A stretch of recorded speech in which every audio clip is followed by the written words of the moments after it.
Counter-terrorism, what does that entail? The biggest issue, and will be for the foreseeable future, is Islamic terrorism. You're looking at people that just want to butcher as many innocents as possible in one go, blowing up a shopping centre, trying to behead a soldier in the street, running people over in a rented van. If they'd have made the life of Brian about a Muslim, they would have been beheaded, like that poor French teacher. I'd take my hat off to firearms officers. I wouldn't do it in a million years. Chris Cabba. Justified or not? He was a scumbag. He's a known gang member, carrying firearms, being violent. He was an absolute scumbag. The far-right problem exists is because an Islamist problem exists. So is there a two-tier policing system within the UK? Yes, 100%. You said the quiet bit out loud there, haven't you? You know you're treating this religion differently. Who believes here that two-tier policing is a thing? Everybody put their hands up. And this is a room full of police officers. Where's the incentive to join? Well, there isn't any. This nebulous concept of community cohesion, diversity awards, and all that shit. They are actively discriminating against white people because they're obsessed. They're obsessed with race. Grow some fucking balls.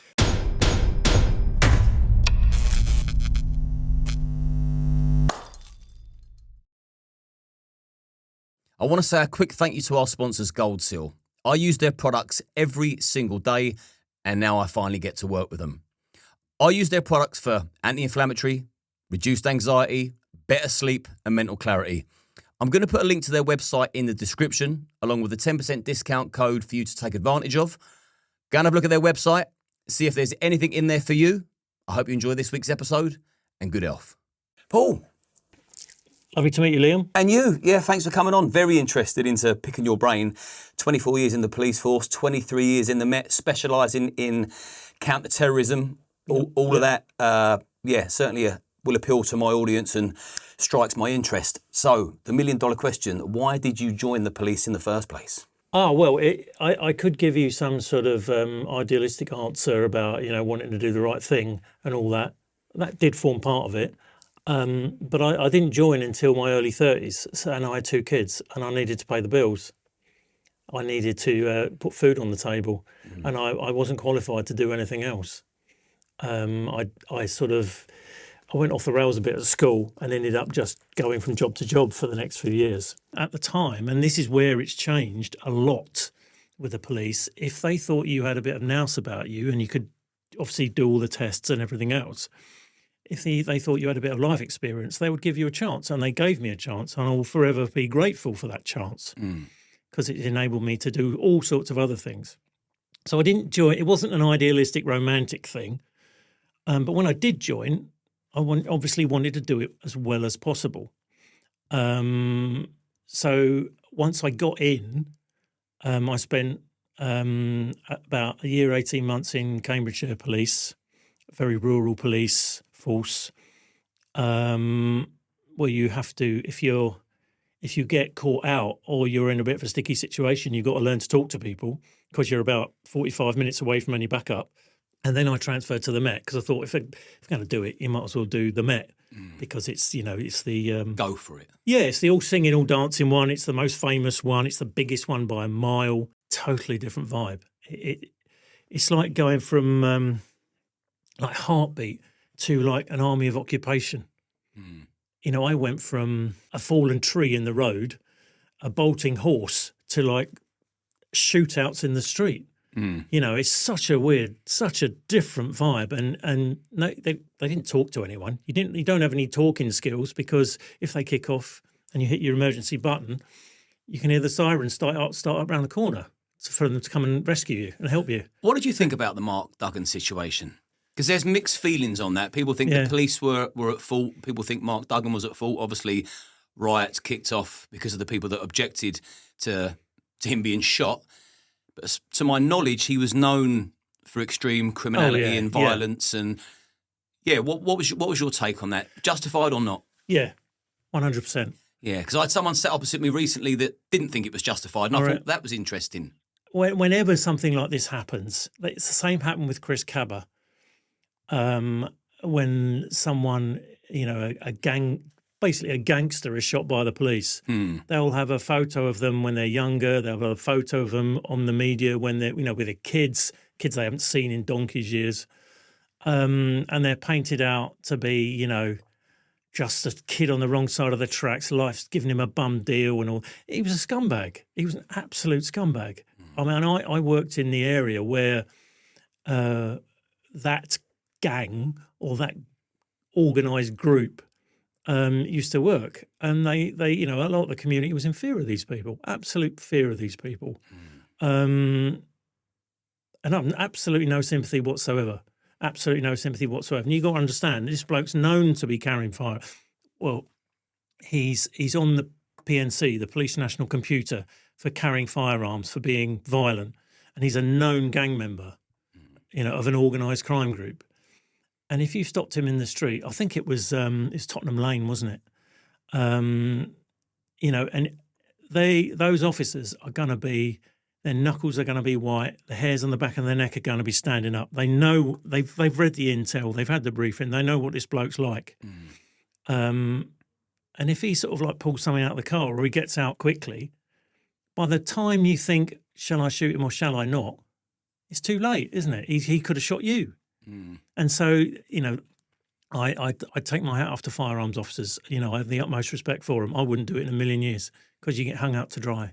You get totally hung out to dry. Especially now, it makes me wonder who would want to join the police now? Who would actually want to serve and protect correctly with gusto when all of a sudden you're the villain? Yeah, I hate to say it, but anyone with an ounce of intelligence, I wouldn't recommend they join the police because you can be the most decent, hard-working, thief-taking copper out there, but you put one foot wrong, maybe through an innocent mistake, maybe through pressure, you put one foot wrong and they'll hang you out to dry. They will, the senior management and the internal processes of the police, they will hang you out to dry. Look at the police officer a few weeks ago in Dorset. PC Lawn Castle. That's right. He got expelled from the police force for swearing at a knifeman. That's right. His previous record didn't stand him in any stead whatsoever because he'd won 2 awards at a national level for bravery, not at force level, but national level. So, he's a brave man. This kid, it turns out he's a kid. He's about 6 foot tall and 15. I mean, they weren't that tall when I was a kid. But now 15-year-olds are taller than me, a lot of them, and they're bigger than me. This kid or this person had been involved in violence that evening, which is why he stopped him in the first place. I think he said, you bitch or something, didn't he? Or shut up, you bitch or whatever. I mean... Who cares? You could have said, look, you're on camera now because you've all got body cams. Don't do something like that. It just looks ridiculous. You look a bit of a twat. Yeah, it's not great for optics, but great job because you disarmed the knifeman. Yeah, and he had a bloody great knife on him as well. It was double-bladed, wasn't it? Yeah. They could have said that, I suppose, out of push. You don't have to give it the big and mate, great job, but don't say anything like that. You just look a bit of a pillock. But no, a colleague dobbed him in. A colleague who had been in the job. I think when you see the footage of him taking this person down, the camera that you see this footage through, I think, is on the Met vest or the stab vest of the colleague. And I think it was this colleague that dobbed him in. What a poor show that is. Oh, it's disgraceful. And this officer had got a few months' service in. Classic sort of... Trying to climb the greasy pole. Yeah, sort of midwit, liberal, wet... the epitome of the modern police officer. Couldn't punch their way out of a wet paper bag. No. If you're going to a tear-up, a real big tear-up, you don't want these people with you. You want people like Lawn Castle with you because he's going to help you and stick up for you. If you have some person who's 5 foot nothing with blue hair, trying to shout, get back, because they've done that in class, these people just walk through them. They look through them like they're not there. They don't even have contempt They don't even have contempt for them because they don't even see them. Look at the respect the armed police received at Manchester Airport. Just the disregard. Yeah. It was like they were just attacking everyday civilians, like that was at a football match. Yeah. Armed police in a British airport where everyone's pretty nervous because of previous attacks and stuff. And like we're now on red alert because of Trump and Iran. So. We are nervous, particularly in airports. And we are. The least we expect is when armed police turn up and tell people to do as they're told, stand still and answer a few questions. You'd like to think that they would do, but it surprises me because if a normal police officer without a firearm come to me, or let's say he had a taser, meet in the middle, they said, right, Liam, stop where you are, no problem. If they had a gun, put your hands up. It's like, I'm doing the hokey cokey for you. I'm not going to argue. Even if you've got it wrong, I'll speak my way out of this situation. Maybe it's a misunderstanding, a mistaken identity, but we'll talk like normal human beings, and then you'll probably put your gun down and I'll go my merry way, and jobs are good. But yeah, it's shocking. What was you like as a copper? Robust? Yeah. Well, we were then because none of us had body cams. We could be more robust then. And so we should be. We should be robust when we need to be. But you can't now because you know full well that if you fuck up, or not even if you do, they will hang you out to dry. For this nebulous concept of community cohesion. You've got to think about community cohesion. So they'll hang some officer out to dry on more. They've done it before, and a couple of Met cases, they've actually been told to reinstate people. Because when you get into the weeds of the individual case, there is no case to answer. Well, that's good that there's people being reinstated, but it concerns me as a British citizen because I know what it takes to enforce law and order, which equates to safety. Yeah. It keeps our women and children safe and us. And I don't think people realise that the less robust the police force can be, if we can even call them a force, if that's allowed anymore. Well, no, you call them a service now, don't you? You've got to call it a service. Mental. We need a police force because if you're not robust and you're not forceful, more people are in danger. So so it has to be called a police service now? Well, that's what they call themselves at a corporate level. It's the Metropolitan Police Service, Metropolitan Police Service. But everyone still calls it, the force or the job. So they should. Yes, so they should. I mean, we're desperate for it to be a force. I know I am. How do we get here? But that's another question. It's a long, bumpy road that's led to this. The mess we're in now. It really is a long road. Counter-terrorism. Yeah. What does that entail? I'm so interested in what goes on behind the scenes. What's being kept from the public? What do you know that I don't know? What do we need to be weary of, mindful and alert? Well, I worked in counter-terrorism in the Metropolitan Police, so that's a department called SO15. Right. And because terrorism encompasses all sorts of issues, all sorts of areas, it's absolutely massive. SO15 is bigger than most county forces in terms of its manpower, because there are so many different. You've got surveillance, if you've got intelligence gathering, you've got community engagement, you've got the investigators, you have the detectives who go, you have liaison with security services, with the military, you have people that carry out exercises with the military and with the security services. There's a whole gamut of things within CT. It would take forever to go through them individually. But what I would say is, yes, we need to be alert. We don't need to be scared, but we need to be alert. And by far and away, the biggest issue, and will be for the foreseeable future, is Islamic terrorism, Islamism. They'll talk about far right, and they'll try. Certainly, Yvette Cooper seems to be obsessed with the far right. They will. There is a far right threat, of course there is, but this is born out of a perceived inactivity towards Islamism. It sort of led on to far right. I'm not saying that justifies it, but the far right problem exists is because an Islamist problem exists.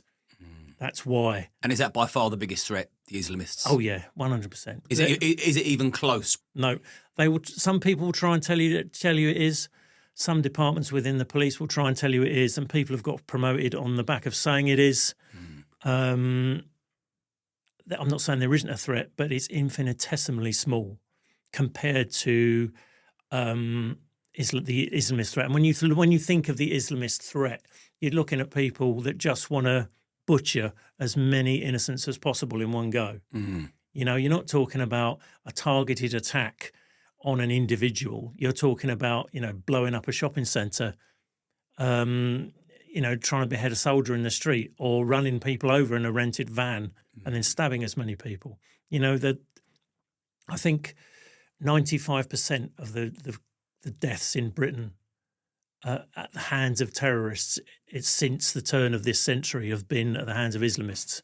Joe Cox was killed by a right-wing terrorist, and you had, in the wake of the London Bridge attack, I think his name was Darren Osborne, who ran some Muslim worshippers over in Finsbury Park, and one of those died from a heart attack subsequently. So they're the only two that spring to mind. Right.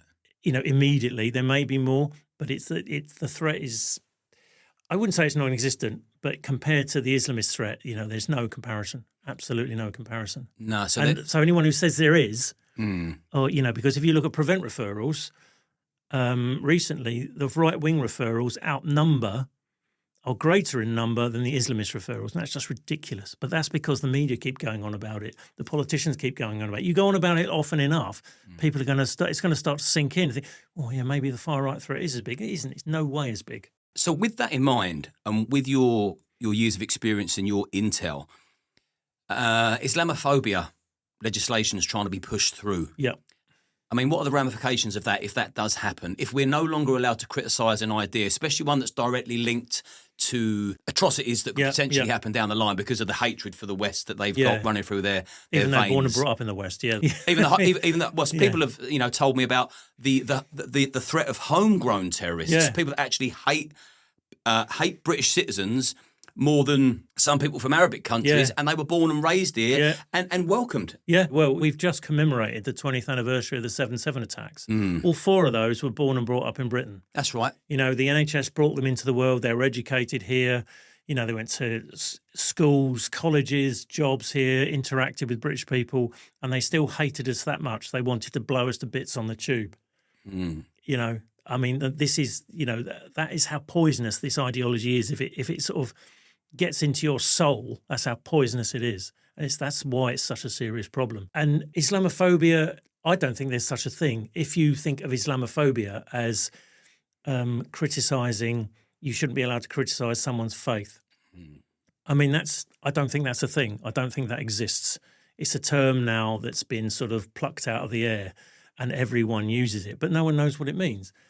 Yet if you abuse someone who is Muslim, like verbally abuse them, physically assault them, and their ethnic background is part of that reason you're doing it, there is existing legislation for that. Crime and Disorder Act 1998 puts a racially aggravated element on top of many, many public order offences. To criminalise the criticism of a faith is a very, very dangerous step. The grooming gangs issue, part of it, of their motivation was their Islamic faith and their racial difference to the girls they were attacking, which is, you've seen that in the records of the court cases. That was definitely a factor. They admitted it. So potentially then you wouldn't be able to criticise that. You wouldn't be able to go down that road if you bring Islam into it, because of the perpetrators were Muslim, and that was a driving factor. Satire of religion. We have a long tradition of satire in this country, of taking the piss out of religion. I mean, you can take a piss out of Christians till the cows come home. People might have a moan. Monty Python are still alive. Yeah, exactly. If they'd have made the laugh of Brian about a Muslim, they would have been beheaded in the street, like that poor French teacher. I don't think you need to bring Islamophobia laws in anyway, because people self-police. Anyone criticises Islam, that your life is in danger. Yeah, we all know that. Yeah. We all know we're taking a slight risk by even talking out about it. Samuel Paty, the teacher in France, was beheaded in the street because I think he showed the Charlie Hebdo cartoons to his class.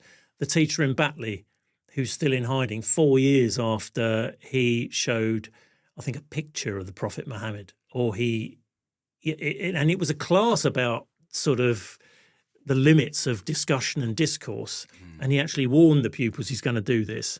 And someone spoke to someone else, someone spoke to someone, it went round online, and then he had to go into hiding. So I don't think Islam needs any protecting from a law. It will stick up for itself, because some people are just sort of foaming at the mouth. They're like a rabid dog with this stuff. It's as if they're almost waiting for an excuse to attack. Do you see the guy that was burning the Quran outside? Yeah. Was it the Iranian embassy? Turkish embassy. Yeah. And then the guys run out with a knife, swinging it about him. Yeah, but he's not been prosecuted. Well, the guy who burnt the Quran got remanded. Yeah. And the guy that's swinging the knife got let out on bail. Yeah. Make that make sense. Well, the original phraseology on the charge sheet was he criticised the religion of Islam or something, which isn't even an offence. You know, we don't have we have unofficial blasphemy laws because people, well, say people self-police. So they don't want to be murdered. But yeah, that's interesting, you know. And then they say, oh no, we made a mistake. Well, you've just you've said the quiet bit out loud there, haven't you? You know you're treating this religion differently to any other religion, because even in the terminology on the charge sheet, criticise the holy religion of Islam or words to that effect. You'd never do that with something else. And was this madness about, say, when you first joined the Met? And I tell you what, what's the cultural shift that you saw during your 23 years in the Met? I suppose within the institution as well as outside. You know, people talk about the woke police, the state of the police being woke. They've been like that for a long time. I mean, I joined in the early 2000s. I'll show you how bad it was. When I joined, day one, week one of the training course, we sat in these desks at training school, and they thumped these massive, great binders onto our desks because it was all done by binders then, and you had to read stuff. You know, it wasn't online. This was like 2001. And the first thing you opened, and the first page that greets you when you open this bloody thing, is it about crime? Is it about the historic role of the police? Is it Robert Peel's principles of policing that they're supposed to stick by today? No, it wasn't. It was a map of fucking Britain with a load of arrows all over it, like Dad's Army, like the Dad's Army theme or the credits to Dad's Army, the opening titles. Who do you think you are? So it's a map of Britain with arrows, and it had like Anglo-Saxons, Vikings, Jutes, Huguenots, Jews, Celts, whatever. So the first thing, and you read the passage underneath, the first thing was a political message about how Britain's always been a melting pot.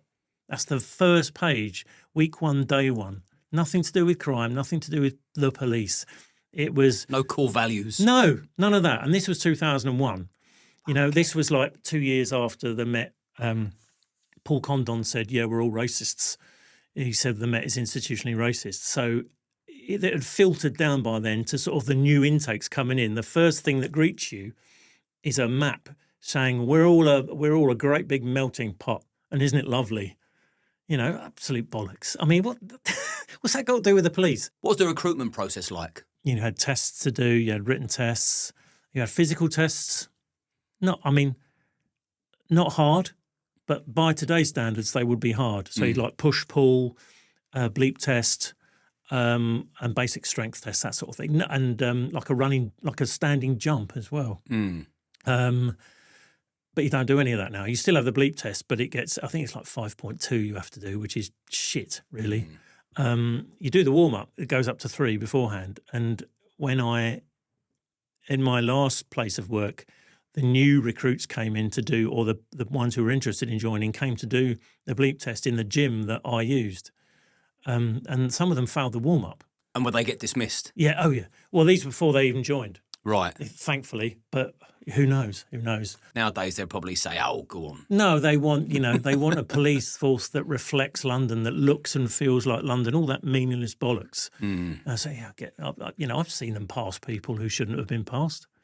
And you've seen recently, certainly West Yorkshire, and if West Yorkshire do it, I'm sure the Met does it, sort of putting white applicants to one side for a role and bringing in applicants from different backgrounds first, which is certainly, it's not illegal, but it's immoral. It's called positive action.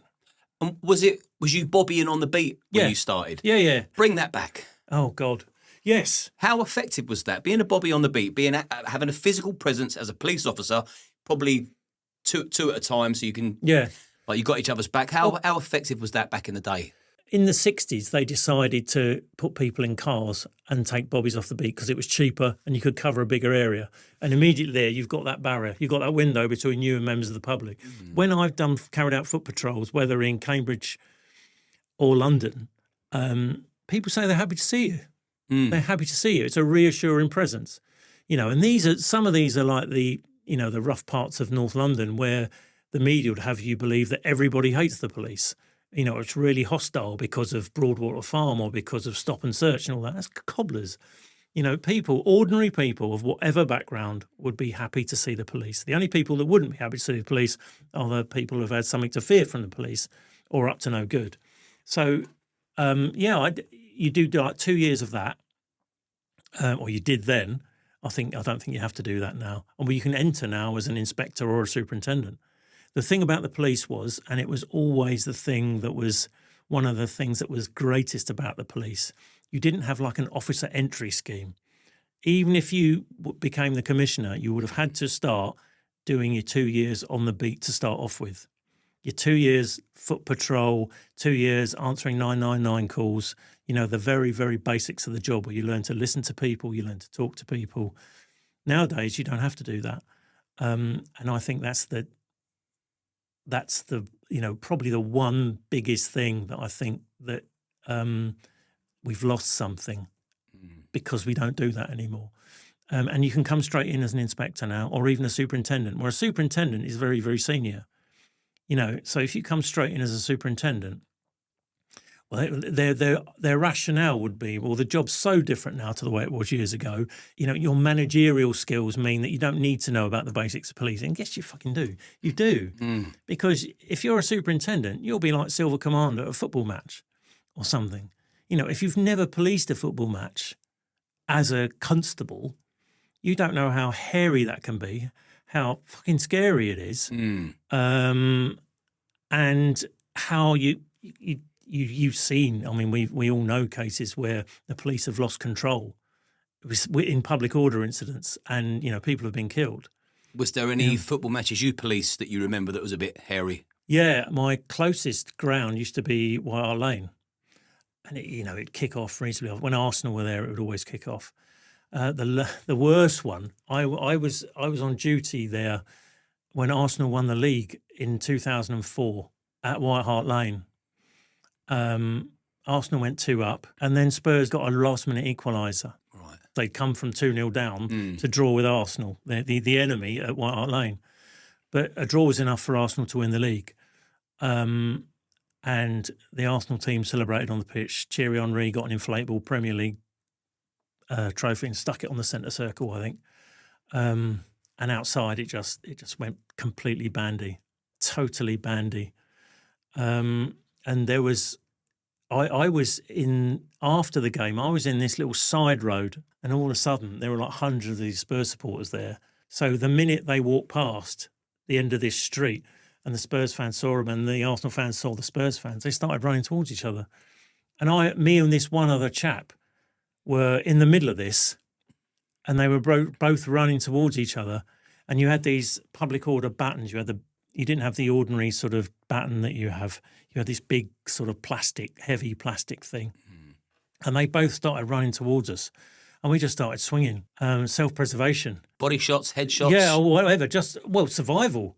I mean, they're running towards you. They weren't interested in us. They wanted to get at each other. But at the time, you think, fuck, they're coming for me. Yeah. And we just started swinging. And within seconds, everyone had vanished because they could hear the siren. We hit the emergency buttons straight away. And they must have heard the siren start around the corner. That's the thing about them. You hit your button and someone's just a few hundred yards away. Did you have body cams back then? No. It's probably a good thing. I feel for the officers now. There is the argument that they actually help you in that when someone makes an allegation against you, you can obviously run through the body cam footage and realise that they're lying because people do that. These people that are sort of victims of the police, some of them actually lie. Who'd have thought a criminal would lie? Yeah. How do you think the police would deal with a similar civil disorder in this day and age? It depends on who's doing the disordering. I think it was last year in Hare Hills in Leeds. I don't know if you saw this. It was an area with a lot of Roma people living in it. Yeah. And the local social services wanted to take this child away from a Roma family for whatever reason. And they did, or they attempted to. And then, the community got to hear about it. It all kicked off. And as is usual with this day and age, everyone's filming it all on their phones, on their cameras and everything. It all gets uploaded very quickly. And you see basically the police running away. Were they bravely running away? They were a tactical withdrawal. Yeah. And it looked just ridiculous. And they set the cars on fire and everything. And I think they ended up giving the baby back. So, That's outrageous. No, because social services are, just completely wet and useless. In my time, they were useless, and they're still useless. Criminally useless. They've gone from useless to woke. Yeah, woke and useless, as well as just useless. That's a fucking terrible combination. Yeah, and yet, when people want to get to football fans want to get to the cenotaph, or people protest in Southport after the most horrific murders, they come kitted up straight away, helmets on, shields, robust, straight in.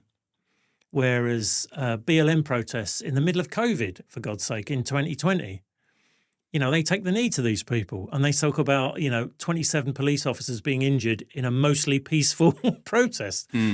So, yeah, it depends on who the clientele are. Yeah. If it's like ordinary working class people from like a white background, they know that the media aren't really going to get upset about that. The community groups aren't going to get upset about that. So they go in heavy-handed and they go nuclear straight away. Whereas with other groups, it's very, very softly. You'll see it in Notting Hill when things are being thrown around and the coppers are still wearing caps. Because they've been told that the helmets look intimidatory. So they've still got them on their belt. But they're useless on their belt, aren't they? If someone's chucking things around, bricks around. Yeah, who gives that instruction to remove your helmets? Because, there's every year without fail, there's a murder. Yeah. Well, there were 2 last year. Yeah.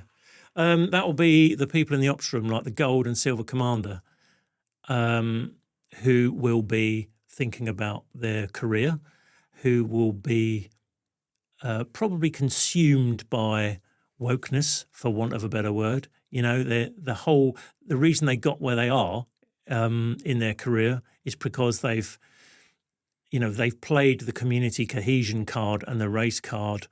I'm not saying they're from an ethnic background. They don't have to be from an ethnic background. That's irrelevant.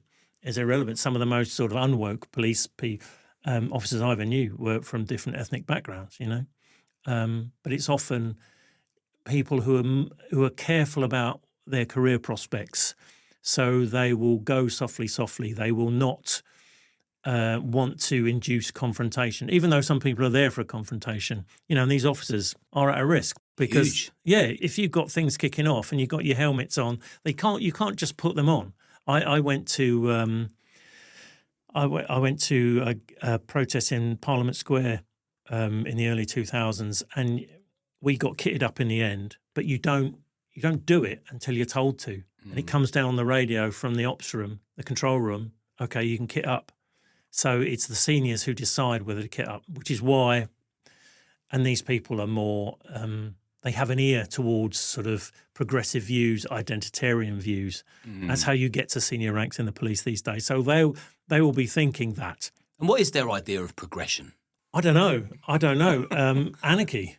I think that's where it's leading. It's no other way.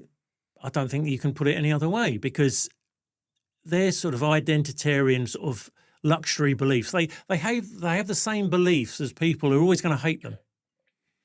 Right? You've got these sort of left midwit middle class establishment, and the establishment is left leaning. People still think there's a right wing establishment. It's absolute bollocks. There isn't. The establishment is left wing. You see it in the government, see it in the media, the arts, everything. And senior police officers very much want to appeal to people like that. Why, I don't know, because they're always going to hate them, because those people always think the police like it was in the 70s and the 80s, even though it's nothing like that. It's just so far removed from that. It's unbelievable.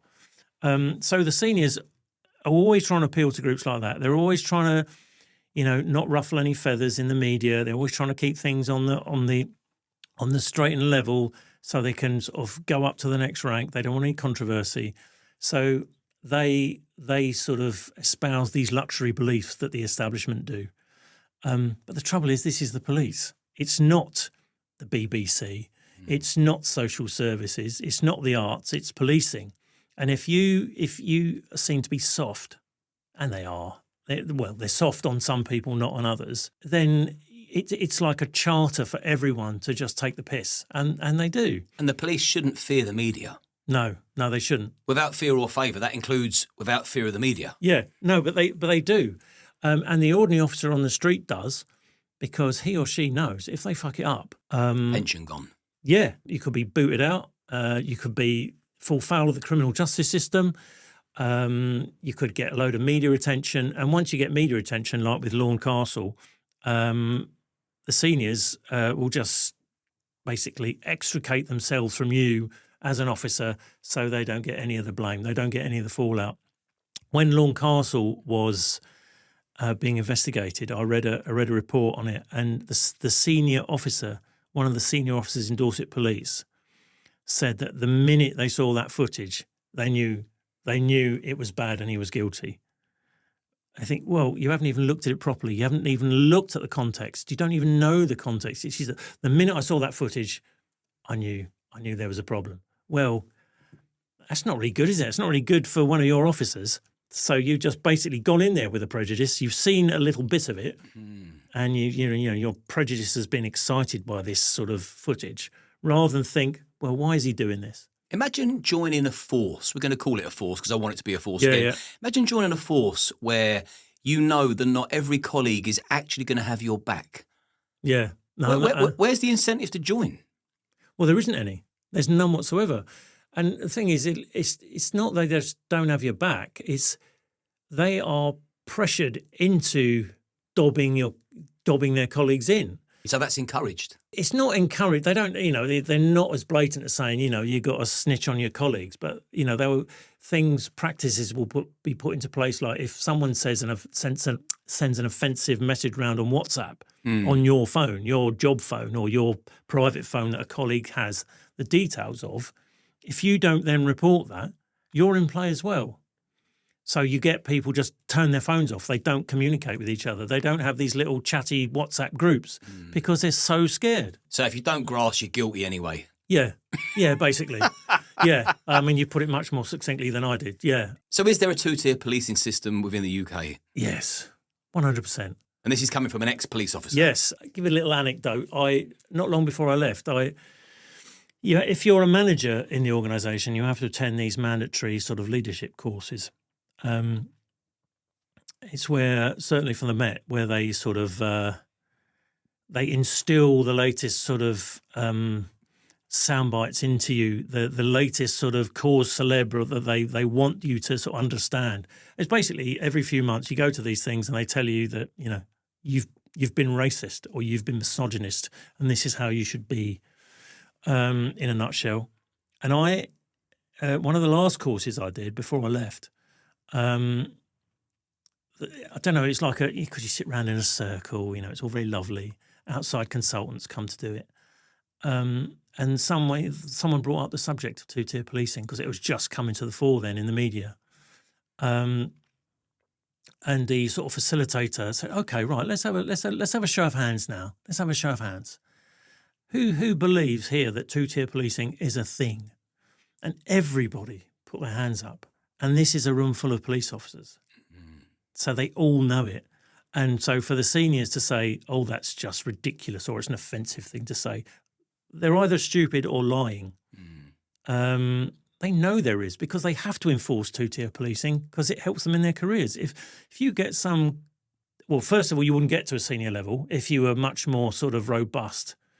If you were more Jack Regan from the Sweeney, What a guy. Yeah, what a guy indeed. And he's Mark 1 Granada. Yeah. You wouldn't get that far anyway. Or it would take someone of that mindset to totally subsume their personality and pretend to go along with all this progressive bollocks, this woke bollocks, to then get to a senior position and then rip his mask off and say, "Right, now we're going to get tough." By then it's too late because you've had to imbibe this stuff. So you either genuinely believe it or you have to subsume your personality for the sake of your career. And I don't know anyone that's got to that level where they've turned around and said, right, now I'm here. We're going to get rid of all that shit. We're going to go back to basics. We're going to catch wrong uns. We're not going to fuck around with sort of feedback groups. Ignore non-crime, hate crime, waste of time. Yeah. Is that a waste of time for the record? Yes. Non-crime, hate crime? Well, if it's a non-crime, what are we doing looking at it at all? Yeah. You know, I mean... What an oxymoron that is. Oh, it just sums it up.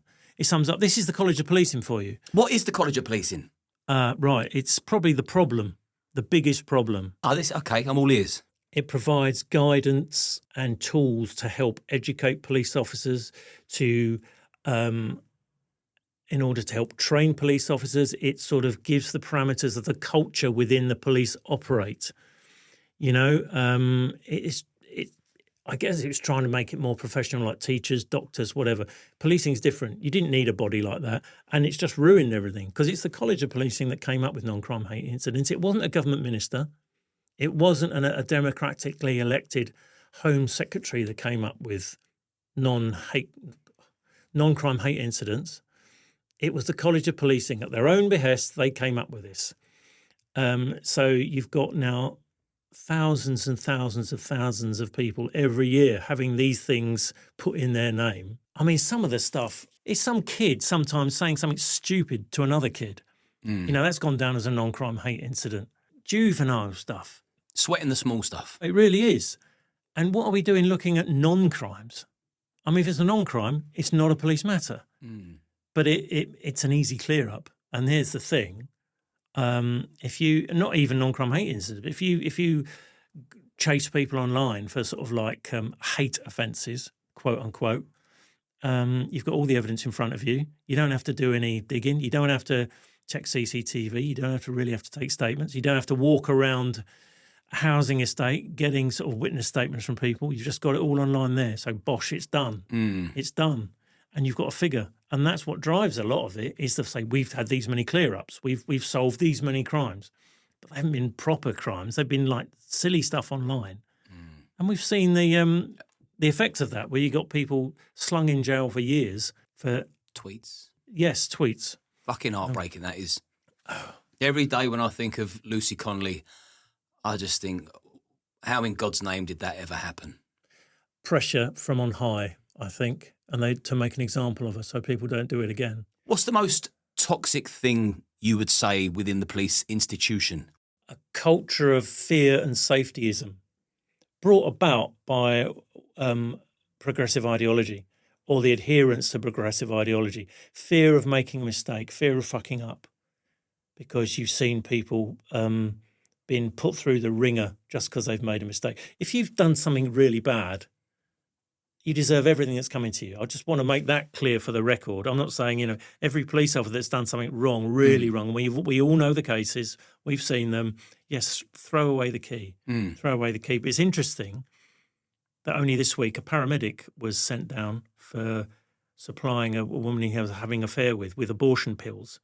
He was nicking them and giving them to her because he was having an affair with this woman. She was pregnant. He was married. And he was prosecuted for giving her those pills. Obviously, we've got Lucy Letby. Very individually, people that have done some heinous things. But it doesn't seem to be that the whole culture of the NHS is brought into question. No one slags off the entire NHS because of Lucy Letby or because of this one paramedic. And nor should they. But with the police, it's different. You get a police do something wrong, and everyone comes down on them like a ton of bricks. Yeah, Wayne Couzens, David Carrick, absolutely disgraceful, disgusting characters. I'd love to watch them swing. Yeah. I would make myself really comfy. I'd probably make myself a sandwich and I'd just watch it take place. Yeah. I mean, talk about betraying people's trust. They deserve everything they get. And some. And some more. But to sort of try and make out the entire police are all over the country, 43 police forces, it's full of absolute wrong-uns. Some of the best people I've ever known in my life I've worked with, specifically the last team I worked in before I retired. It was a counter-terrorism team that dealt with online issues.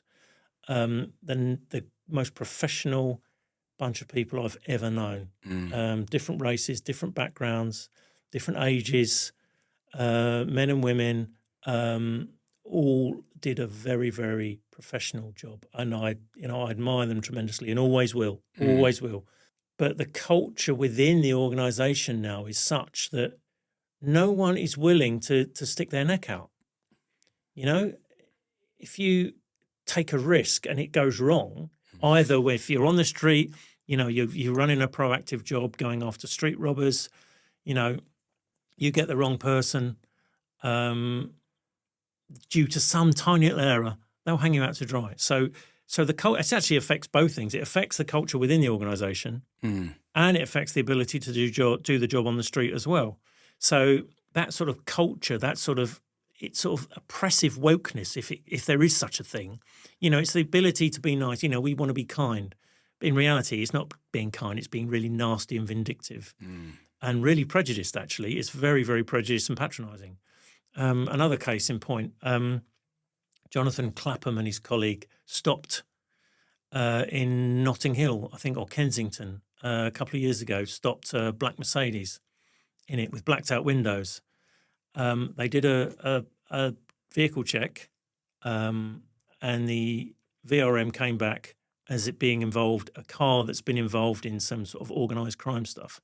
So I understand. So they stopped this car. It's got blacked out windows. They have no idea who's in it, which is important subsequently. It turns out that there's a black British female athlete in there and her fiance or her boyfriend and their child. He's Brazilian. He's black. He's Brazilian, and their child is in there. So it all kicks off. You know, they film it. Everyone films it. It's on the body cam footage. Yes, they made a mistake. Turns out, I think, they got one of the digits wrong when they did the PNC check. They got one of the digits wrong on the number plate. Okay. So it's not a car involved in some suspicious activity. Just a human error. Yeah, totally a human error. They got sacked. And it went to tribunal and they got reinstated. But that's years of their lives, years of stress for themselves, their family. Yeah. I wouldn't go back. I wouldn't go back if they offered it. Out of principle. No, pay me my wages and just fuck off, thanks. Is there an obsession with race within the police force? Massively. It's completely an obsession because they've got their head back in the 70s and the 80s when you had all this. I won't say it's a myth because things I've listened to police officers who were around in those times say it was pretty bad. Peter Blexley was one of them, I think. Yeah, Peter Blexley said to me that there was a lot of racism back in the day. Yeah, back in the 70s, early 80s. There was mutual suspicion between the black community and the police, which led to some serious miscarriages of justice. Totally take that on board, totally get that. And it's completely wrong, of course, though you feel you have to say it. I mean, it should be obvious to anyone, but for the record, yes, it was wrong. But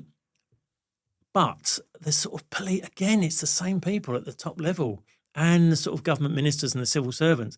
They still seem to, and, you know, it's not helped by community groups who want to keep fostering that sort of image, that mentality. Amplifying it. Yeah, they still want to talk about, you know, they're from like the human rights struggles of the 70s, you know. Well, it's a different era, but they still think that way. And the seniors still think that, back to that era.